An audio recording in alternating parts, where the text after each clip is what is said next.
Welcome to the Swirl Suite, everybody. So we are here for another episode. I have two different conversations with two different people. The first conversation is with Tanisha. She's going to give us a nice recap of her press trip that she's on so far.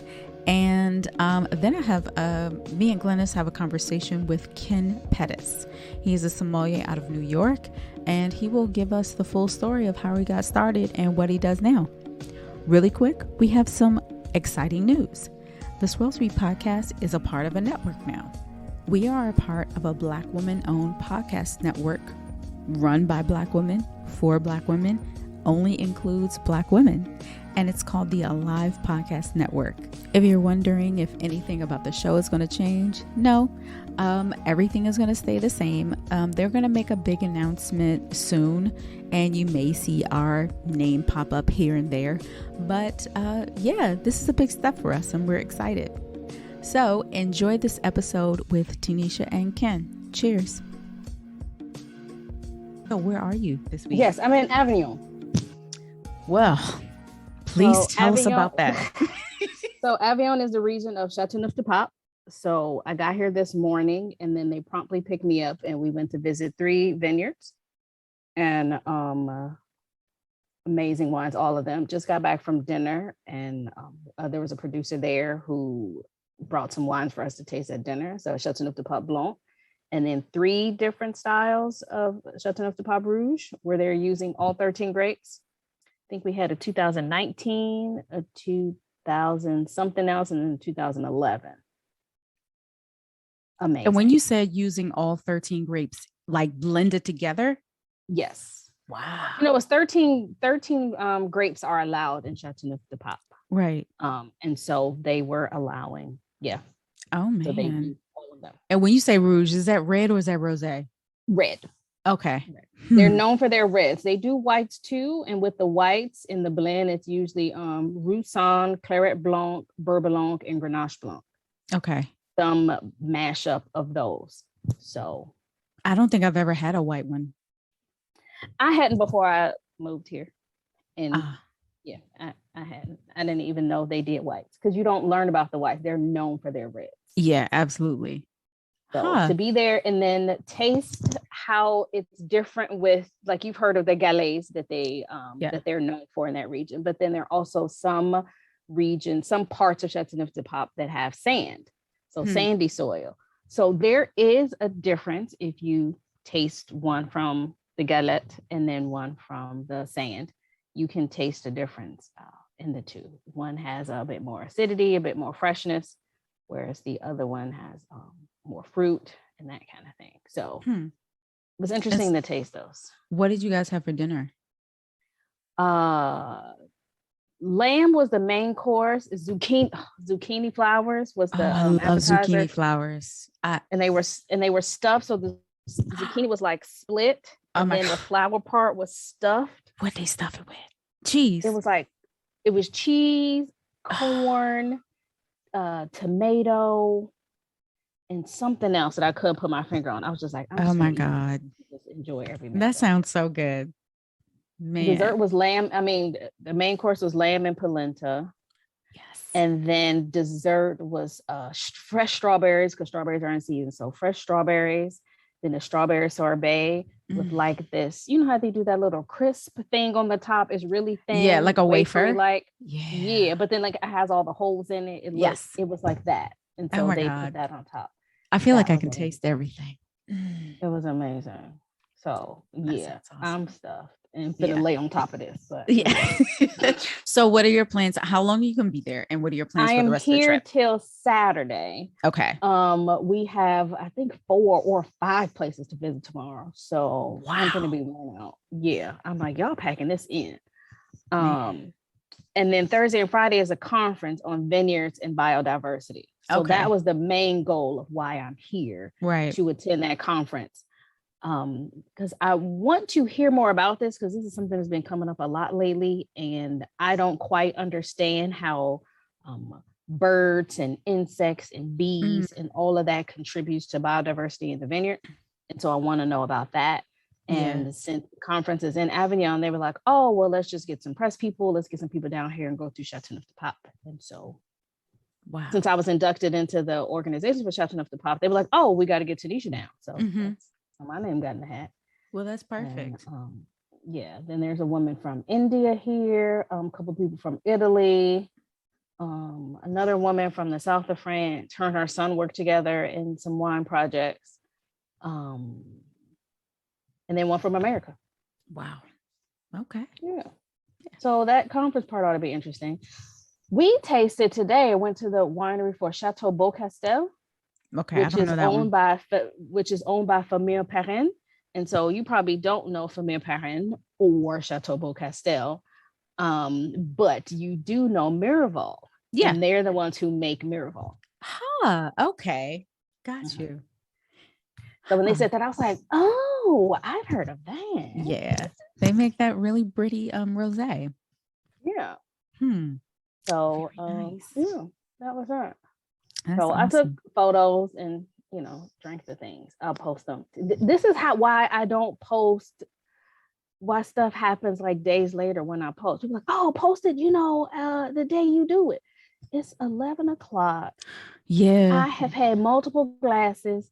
I know that the bus comes to pick us up at like 8:30. Yeah.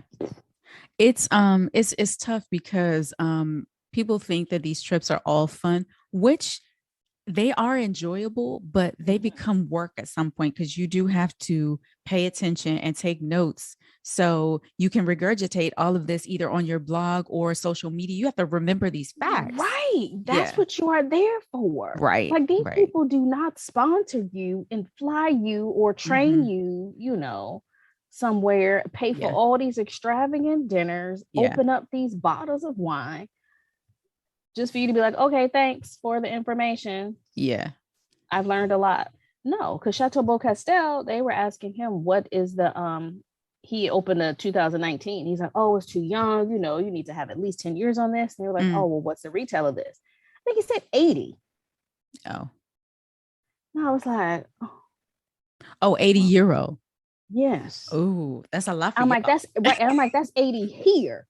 Right. I'm like, I don't even want to know what that costs when it gets to America. Yeah, Lord knows.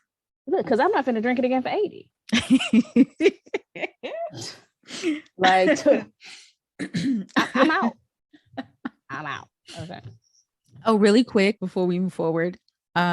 We were podcast guests. So we were in the guest chair a few weeks ago. That was fun. We were on the Wine Pair podcast. And they were really awesome. They were very, very welcoming. And it was a fun episode and it is up. I will put the link in the description box. So that was super fun. That was very fun. Yeah, it was fun to be on the other side of things for once. Mm-hmm. And be sure to listen to our previous episodes. We have several. Yeah. Listen to that. Listen to the one where we talked about the Italian Rosé Chiaretto. Yeah, that was a good one. We'll probably talk in a couple weeks about what I have learned about biodiversity. So I got to take notes and be accountable. Yeah. Maybe I appreciate that. I really want to understand the aspect of the bees because I hear a lot about bees. The pollination. And I know places. Yeah. And I know places that like have bee sanctuaries on their property. And I don't understand how that works just yet. Yeah. Oh, and also Eric Depperdine of Zydeco Meadery. So he sent 4 bottles of mead. So I'm excited to taste. They're small bottles, like this tall. But I'm excited to taste them. So I'm going to sit outside this weekend and taste them. But that's did he send you 4 bottles to like distribute? Oh, that's a very good question. Was it 4 bottles that you are going to drink? That is that's a very good question. I should probably check because we can send so much wine. I just assumed that he sent, I'll check since it's 4. Yeah, you're probably right. I'll check on that. In case you missed this announcement at the beginning of the introduction. Girl, drink them all. Second announcement. This part out and just drink them all. Second announcement. We got a home, y'all. We were picked up by a podcast network called Alive Podcast Network. I got act surprised like I just heard it. It is led by led by a Black woman, and it is a podcast network specifically for Black women. So that's very exciting to be a part of a podcast family officially. Well, we're excited about it. Yes. So these episodes have to come out weekly. So if anything, you're going to hear somebody's voice. Okay. I can't promise you whose voice you're going to hear, but you're going to hear something. So, well, you could promise it's always going to be yours, because if you don't hear it, then it don't exist. Well, so what have you been, how do you decompress from these trips? Do you get like, do you get tired of like socializing?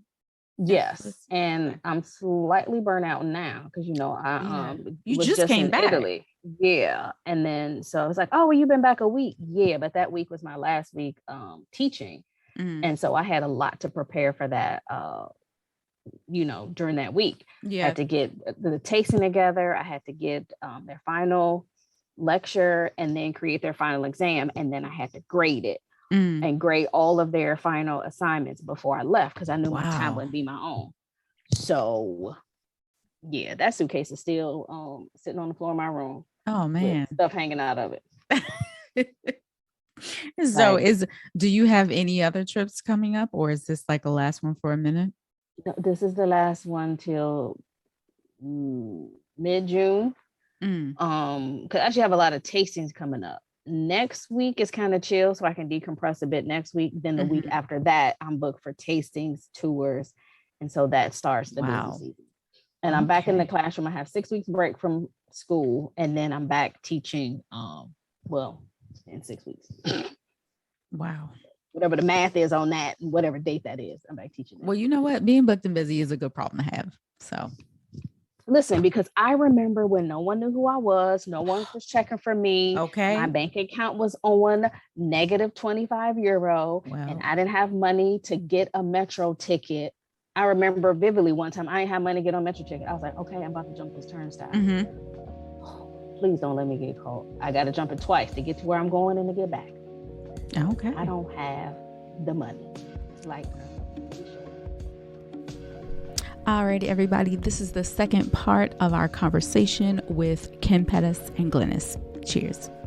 Well, welcome to the Swell Suite. We were, Glennis and I were just talking. We were watching, me and my husband were watching Nomad, Carlton McCoy's show yesterday on CNN. Yes. And as my husband's watching, he's always watching like wine people and how we interact with wine, our relationship with wine. And his question was, do you guys insure your palates? Like, are your palates insured? That was the question. Now, when he says insured, like, do you like always redefine and redevelop your palate? Do you keep it updated? Like, no, do you drink Ensure like I did when I was living in my Jamaican household? Like, when he says insured, insurance, like you insure your car. Your home. Okay. Yeah. Yeah. Okay. I've never been asked that before. My palate's my palate's expensive, right? So I figure that's a pretty high premium. There you go. That's what I mean, mine has. How would one insure their palate? That's a very good question. Yeah, like which insurance company is taking on that product is one, because it'll be a new product in the insurance thing. So it's a Geico, Allstate, Hell, can we start our own insurance? Progressive. Oh, it's a very good question. Very good question. So, Ken, welcome to the Swell Suite. Please introduce yourself to everybody. My name is Ken Pettus. Kenneth, if I, make my mother upset. So I've been in the wine industry almost 11, 12 years now, right? I started out, I'd like to say I finessed my way into it, but if you would have asked me 10 years ago if I would have been here, I wouldn't have even known what this position was that I'm in, right? I started, I guess currently, so I work with one of the biggest wine portfolios in one of the biggest cities in America, right, in New York City. That's like my 9 to 5, but my 5 to 9 and whatever occupies my time after, I put on wine experience or just wine kickbacks. I mean, what it is an experience, right? I like people to have a good time. Me, because I like to have a good time, right? And I put together wine experiences where people can come and they're unconventional wine tastings, very untraditional, but very welcoming, right? Very inclusive for someone that has tried 1,000 wines or someone that has tried 2 wines, right? The goal is to make everybody comfortable with their wine selection, their wine choices, whether they have had many or whether they haven't had any, right? So that's pretty much my long and short, right? I started off many years ago working in one of the biggest wine stores in Queens. Shout out to New York City. Shout out to Queens. And learning the background of and the basics and the fundamentals of wine, right? And very ambitious. I came into one of the top 3 biggest wine stores in Queens, one of the top 10 biggest wine stores in New York City, right? And I wanted to own it from the first day I walked in there, right? But I knew nothing. So my goal is I wanted to learn any and everything that I could about wine. And every time somebody would come in with a bottle of wine, I wanted to try it. I remember the first Sauvignon Blanc I tried, I was like, yeah, I feel like I'm tasting butter. And I felt so stupid because there was no butter in there. Somebody was like, yeah, we must have dropped a stick of butter in there, right? And I felt that. I felt like he wasn't shading me, but I felt the shade. I was like, this will never happen again. I'll never experience this feeling again, right? So I wanted to learn more. I wanted to taste anything. I wanted to taste everything. And nice. So you said you have a 9 to 5 and a 5 to 9. The 5 to 9 is the kickbacks. So what's the 9 to 5? The 9 to 5. So I work with a big wine portfolio, right?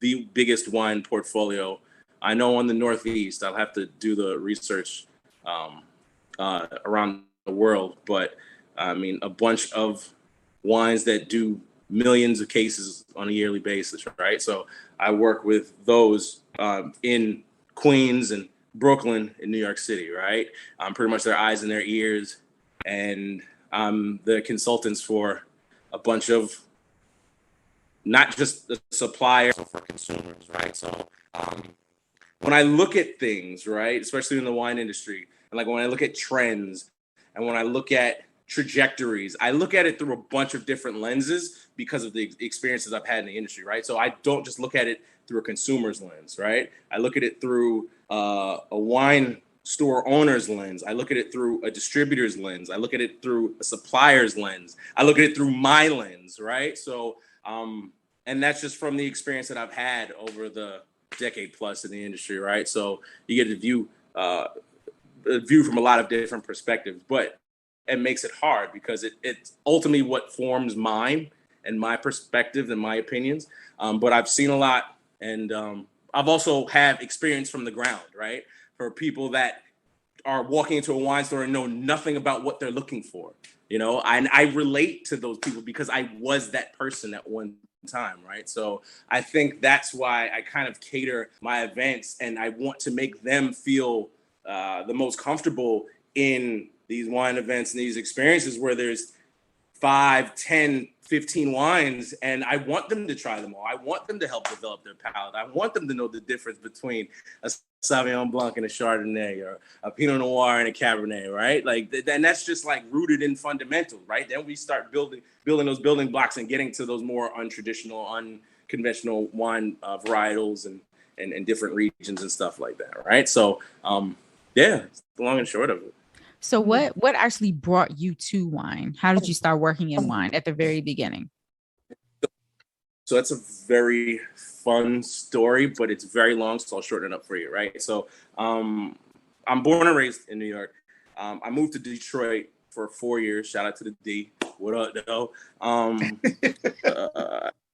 From there, I developed relationships with people there that lived in Europe. And they were like, you need to come out to Europe. My first job ever was I was a professional DJ, right? So again, long story short, they're like, you need to come out and DJ in my club in Europe. And I'm like, this just sounds weird and far-fetched. But eventually I took them up on it a year or two later, and I ended out in Europe. I spent 4 or 5 months in Europe. I was DJing in unique clubs and lounges in Albania and Montenegro, and I found a winery there out in Montenegro in Podgorica. It's my first. I'm Jamaican, right? So like the alcohols that I knew were Johnny Walker, Hennessy, Red Stripe, Heineken, Guinness. Oh, as Glenda's drinks are Red Stripe today. You done already. This is my favorite. So like, yeah, that's right. I'm jealous right now. I wish I had one with you. And Stone's Ginger and Harley's Bristol Cream, right? So like that was it. I didn't know anything. What? No Ray wine. and Nephew? Ray, I mean, I think of that as water. I don't even think of that as liquor. Like that's what I put on my gums when I would go to school with swollen gums. My mom be like, rub this on your. It's so medicinal. Yeah, of course, Ray and Nephew too. It is. That's a fact. I'm sorry. That's funny. So yes, so I lived in Europe for about 4 or 5 months, and I visited my first winery, and I became entranced. Right. So then when I moved back to New York, moved back to Queens. That's when I started searching out. One of my best friends worked in this wine store. I started talking to him about my new infatuation and wanting to know more. And he was like, "Well, if you want in, just let me know. I'll get you in." So that was my introduction into the wine world. Oh, nice. And then from there, just taking the ball and running with it, right? So it's funny. I would. Oh, go ahead. So you were working in the wine shop. How long did you work in the wine shop when you discovered that you can do these events? And like, how did that come about? Because we met in New York in November, and you were kind of telling me the story, but it was very loud. There's a lot of people. So just tell that story. That's the city, right? Thank goodness. I miss the city being loud and being able to have conversations that you can't really hear. So working in the wine store, right? It goes back a little, the steps of trajectory goes back a little bit further. So working in the wine store, I didn't even know that people could make careers out of the wine industry, right? I was looking at it as a job. And then working in one of the biggest wine stores, you have access to a lot of different suppliers and lots of different distributors that want to get their wines on these shelves in these wine stores. And the people that would come into these stores, especially the ones that I worked in, would be decked out in nice shoes. They'd be driving in nice cars. They had nice suits on, and none of them were Black. And I looked at it like, what am I missing here? There's something here. And then these people talk about going on these extravagant trips to all these vineyards and wineries, but just extravagant trips that they would take with their families. And I'm like, there are people that are living great lives and they're doing it selling wine. I need to know more. So that was my kind of infatuation. When it was like, okay, I need to build my own building blocks. I need to learn more about wine before I can talk to other people about wine, right? So that's kind of the burning fuel into wanting to learn more about wine. But then once I got out of the wine store that I was working in, I worked there for 5 years. We had about 4,000 or 5,000 different SKUs of wine. I started their online shipping company. We shipped, in my last 2 years, we were shipping 1 million a year online shipping. I started that, ran that. That's one of my babies. But it was in there, and that's how I would learn about more trajectories and trends in wine by seeing what people would buy from all over the country. We're shipping out to like 30, 40 different states. So that was another key thing. I'm like, there are people around the country that are drinking not just good wine, but great wine. Okay, noted. So then when I got to the distributor side and I started working with brands, I would go to these wine tastings. I would go to wine tastings, whether it be small ones or like as big as the New York City Wine and Food Festival, right? It would happen every fall. It'd be right on the West Side Highway, and it's like a 3-day event, right? And it's huge. And I looked forward to that event every year. But so I would go to these wine tastings, and I would have a good time, but I would always say there's always things I would do differently, right? I get the market that is catered to, but there was always things that I would do differently, right? Fast forward to 2020, when there weren't any wine tastings, right? There wasn't much of anything in 2020.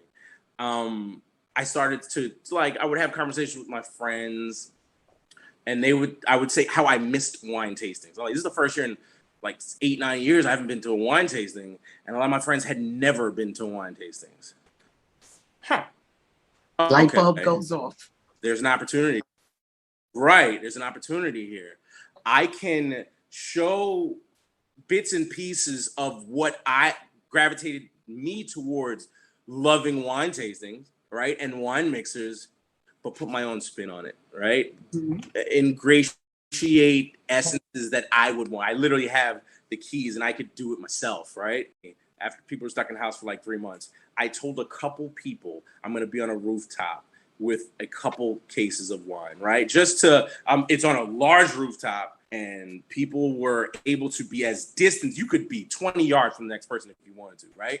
But it was warm. It was the New York City summer. Everybody had been cooped up for 3 months. I'm like, just come get outside. 70 people showed up. I had to shut it down. Wow. I'm like, you're not going to make me a super spreader. I shut it down. But it was also like, there's a light bulb. There's something here. There's something to this that people, just want to get out and like spread their wings a little bit and fly. But people were gravitated because a lot of my friends had never really been introduced to the wine industry. All they knew was Peter Vella that they had, had box wine that they had in college, or Barefoot, or like, I mean, my first wine was like Nathanson's Creek White Zinfandel, right? I used to get a 1.5 and knock that bad boy out and thought I was doing something, But so like, it was an opportunity to share what I've been working on for the past 8-9 years of my professional life, and put my friends on, because they would always see what I was doing with wine and they'd be curious. Anytime, if anybody's in the wine industry, right? You get a call from your friends that are not in wine when they're at a liquor store or they're at a wine store, and they say, "Help me." Mm-hmm. Everybody's received that phone call.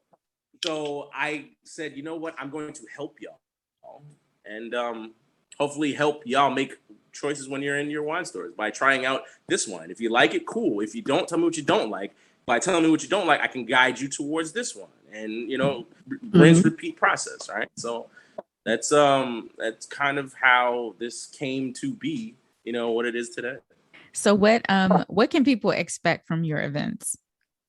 You can expect a selection of wines, right? Okay. For one, it is a wine tasting, right? But I try to lower the levels of pretension, right? That, can be assumed when you're dealing with wine, right? I just have a bunch of friends that they just feel they don't know anything, and they're kind of like intimidated to jump in because, for whatever reason, it didn't appeal to them, right? Meanwhile, if they're told and educated and put onto things that they do like, it's very approachable. Just a matter of talking to them, So there definitely be a good selection of wines, but there definitely be music. I'm a person, as I said, I was a DJ, right? My first job. DJing is what led me to Europe, is what led me to wine. So like I have to include music in the things I do, right? So I definitely have reggae playing in the background. I definitely have R&B playing in the background. I definitely have hip hop playing in the background. So it lends itself to a more unconventional setting, right? An untraditional wine mixer, wine tasting setting. There definitely be food there. And then depends on where it is. There's a different element added, right? I add games, right? I put in things that people can have fun with, whether it be, bags or cornhole, as we used to call it in Detroit, whether it be like Jenga games or just little things that people can do to have a good time and be blinded to the fact that they're learning about wine, right? I have an event coming up this week. I fly out tomorrow to LA. It's going to be on the beach, right? So There's that added beach and blanket element to it, right? So they have the sunset in the background, and it's going to be like 85, 90 degree day on the beach. So pretty influential, I don't want to say celebrity famous people, but you never know who you might actually bump into and have access to, at these events. So, again, I just try to incorporate different elements every single time just to switch up things. Not switch it up, but just to add to it. But it's definitely a good time. It's definitely going to come out. Definitely, if you like good people, if you like good vibes, if you like good music, you'll have a good time. That's nice, because you kind of touched on the question I was getting ready to ask you, and that was, are all your events only in New York, or do you take your events on the road? And you mentioned, that. So I started in New York, right? That's my home base. And all last summer, I would pick parks out, right? I'd pick parks out in. I had parks in Manhattan. I had a couple parks in Brooklyn, where I would literally it'd be like a pop-up, right? And I would send out messages. I'm at X location with 6 cases of wine. Meet me. Pay for a cup. You can drink as much as you want. I don't want to take these cases home. And people would show up, right? And so that's how it built. And every time I would do another one, it would just double and double and double in size. I got kicked out of a park in Brooklyn last summer. I was telling my friends, I'm like, I think I got one more. I got one more in this park. And they were like, no, you got 2 more. I'm like, oh, I'm pretty sure I got one. This one event, the police came, they showed up, because technically, you're not supposed to be having open containers in parks. Right. Technically. But I was like, listen, I'm not selling liquor. I'm selling cups. Whatever you pour in the cup, it's on you. Very creative. So, but yeah, they came. So it's funny. They came and took the wine, and I had hordes of people are pouring into this park. I'm talking about, as they're taking the wine, I had like 30, 40 people coming to a park where there were already 100 people in, and I went out. And I was like, my friends hid some cases as the police were taking me out of the park. And I'm like, yo, we got to keep the party going. I literally went to the wine store and I bought like 4 more cases. I bought like some tequila too, because by that time I was pissed. I'm like, oh my God. And we kept the event going. So it was dope. So so that was last year. So my goal this year was to move the needle a little bit, right? I had friends that were watching what I was doing in New York City, in LA. And they were like, you need to bring this vibe out to LA. And I was like, listen, there's only one way I'm going to do this, because I originated in like a park setting, right? I was like, if I get to do it on the beach, that's the only way I'm going to do it, right? It's got to be right. It's got to fit the essence of it, right? And I did that in March. I was like, you know what? I had a couple friends' birthdays that were out there. And I was like, here's what we're going to do. I said, we're going to execute it XYZ. I'm going to have some cups sent out there. I'm going to label and brand my cups. I'm going to have a little bar set up on the beach. I'm cautious because I have my previous experiences in New York City. So I'm not really sure what I can do, what I can get away with, right? But yeah, it went off as a success. And I'm going to do it one more time this Saturday. So I'll be in LA. But so to answer your question, is to be in LA. I'm not in LA. In Miami, in Atlanta, by the end of the year as well, right? Nice. For this summer, I have event spaces in LA, so I can like be legal for the most part. But but I also have in New York City this year, since I've traveling and doing some events, and New York City friends are hitting me up like, yo, what are you doing? You're not leaving us, right? So I have events planned for New York City, whereas in every borough, every major borough, right? The Bronx, Manhattan, Queens, and Brooklyn, I have specific venues picked out, some really amazing, historic, iconic venues picked out, where I'm going to do wine events and wine mixers where people can come out and have a good time, enjoy the ambiance that is New York City, because every specific venue has it's definitely fits every essence of every borough, right? So the first event is in a week, May 21st in the Bronx, right, in the South Bronx, but it overlooks the city skyline of Manhattan. Yeah, South Bronx. Yeah. So then I have another event in June in Manhattan at Soho House, which just encapsulates all New York City, right? I'm a big Soho House person. I'm catch me in Soho House on the weekends, and then I have some future. I have some Queens in Brooklyn. I could share, but I want to keep it under wraps. What I have in store for Queens and Brooklyn, especially Brooklyn. Well, can you especially tell Brooklyn? But for Brooklyn, can you give us a tidbit of the month at least, in case you got out of towners that want to come to Brooklyn? Okay, offline. August 28th. Nice. I said the month, but you gave the date too. Hot. That's hot. So, Rita, this is my last question because old people have to ask their question when they can remember. So, what do you said you're not literally selling the wine, you're selling the cup. Now, are we really talking about plastic cups for the wine snob that don't like to drink wine out of plastic, can I buy a cup and bring my own glass? Okay. That's all. 100%. 100%. Okay.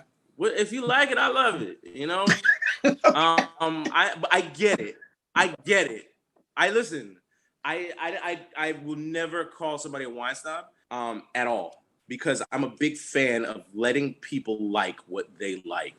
Right? It also goes both ways. Right? If somebody enjoys Carlo Rossi Sangria, if they enjoy that, don't shame them for enjoying it. You could show them different. Show them if something that you might feel might be better.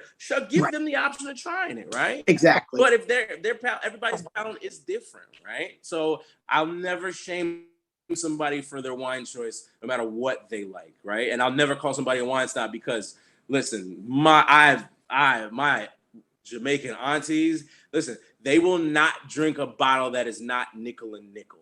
They will not drink a bottle that is under $100. You get what I'm saying? Like, the Cabernet's got to be from Oakville. You get what I'm saying? Like, so, and I love it, right? Sometimes drinking bubbles out of plastic, it just takes on its own new nuances. So for me, it takes on a little bit of a different essence. I get it. So, to the refined palate. So, last serious question: what are some trends that you're seeing in your events as far as like wine trends? What do people love right now?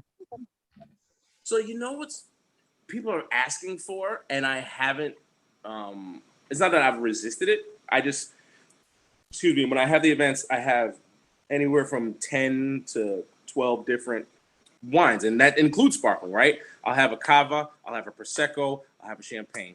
I'll have white wines, typically from different regions, red wines from different regions, and rosé, right? Sometimes it'll be sponsored.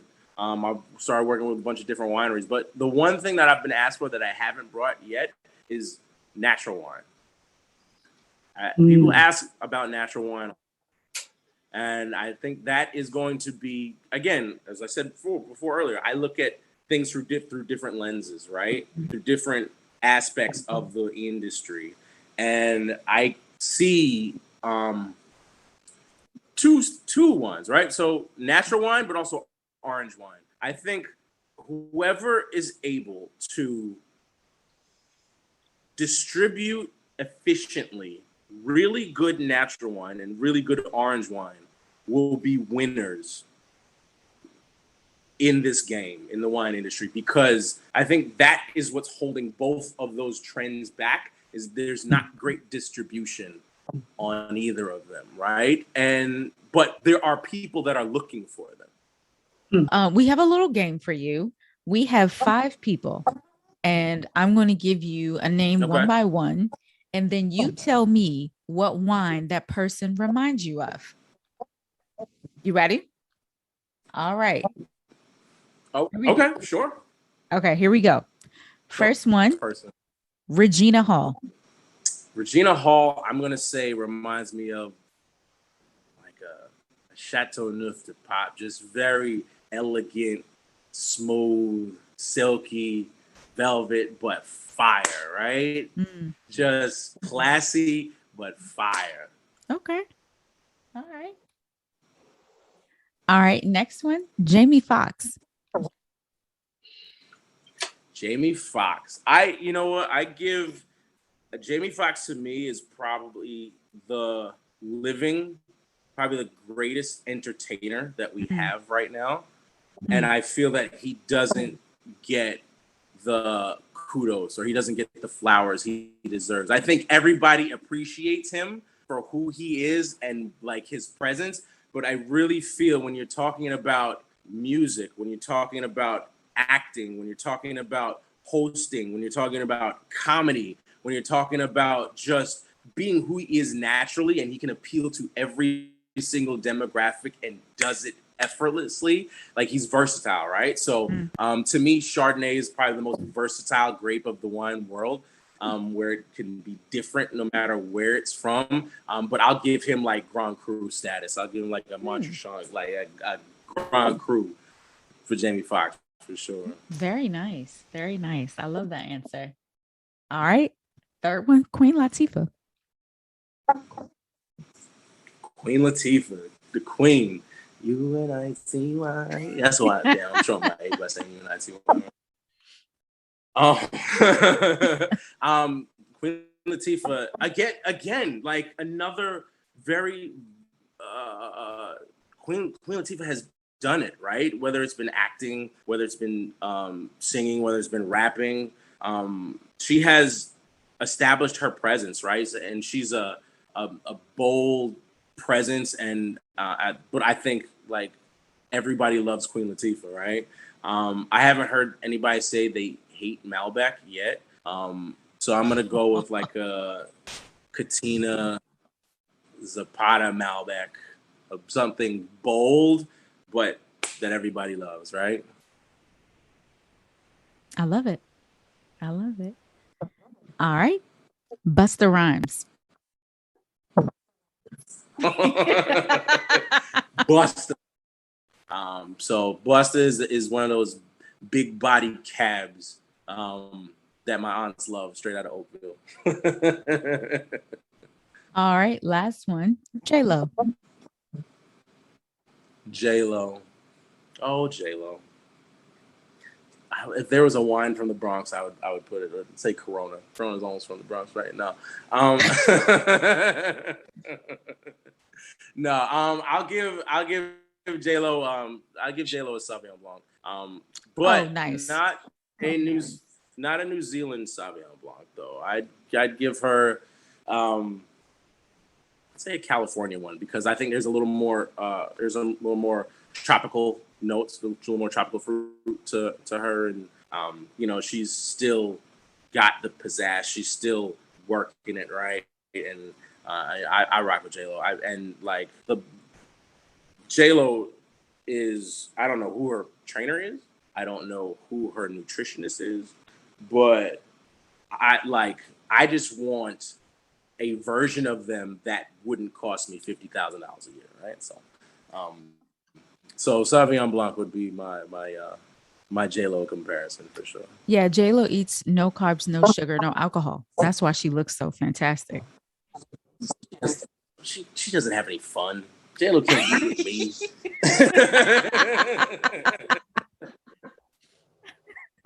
Oh my goodness. I tried that actually. Can I say I tried that for 10 days because it was like I think A-Rod did the diet when she was still with A-Rod, where they were talking about like that no carbs, no sugar diet. I tried that for 10 days. I lost 7 pounds. Wow. We'll say I lost like 7-8 pounds, but it is not fun. What was the hardest part about that? It's like living in New York City, avoiding bread, pizza, bagels. Okay. Everything that not even good. The alcohol. I thought you were going to say the alcohol first. No, I can give about it. So working in the industry, right? I used to like every 2 or 3, like from January to March, I would give up alcohol for at least 60 days, because especially coming off OND, October, November, December, when there's a holiday party every week, and there's all these celebrations and everything gets accepted. excessive, right? So I like to regulate my body every once in a while. So I could do 10 days without the alcohol. That's got you. Trust me, I've taken back more than enough bottles of wine where I can, bro, you need to chill for a little bit. I love it. Well, Ken, thank you so much for joining us today. Absolutely. It's a pleasure. Thank you. Did you tell everyone where they can find you on social media? You could find me at Ken Plush. So my name is Ken Pettus, and it's supposed to be Ken P. Lush, like loves to drink. But everybody literally just sounds it out phonetically as Plush. So it's Plush. That Ken makes P. sense. Lush or Ken Plush at on Instagram. My company's name is Unwine101. You can find them on Instagram. Same thing with Twitter, Unwine101 on Twitter, and Ken Plush on Twitter. Excellent. Great. Well, this was fantastic. Thank you so much for joining us. And we wish you all the luck with your wine events this summer. Exactly. Best wishes. And maybe we can collaborate and do something here in DC. Oh, that'd be so fun. Let's talk about it. As always, thank you all for joining the podcast this week. We hope you enjoyed these 2 episodes with Tanisha's recap and Ken Pettus. Don't forget to like and subscribe and share. Be sure to follow all of us on social media. I am at Find Me Up, Tanisha Girl Meets Glass, Glennis Vino Noir, and Leslie at Vino 301, and also the Wine Concierge. Cheers. Have a great weekend.